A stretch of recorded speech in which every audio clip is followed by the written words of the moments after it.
tama. Parang kulang kung ano.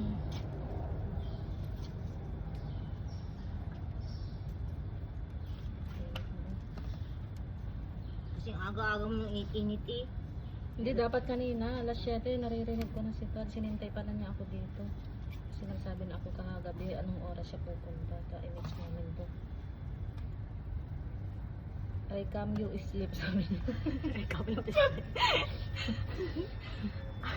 I coming, 7:15 you sleep.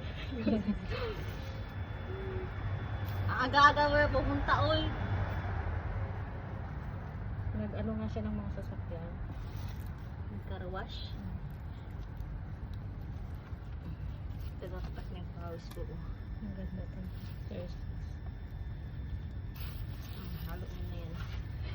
Talagang ganun naman sa ano. Ano lang yung amin. Patayin ko na?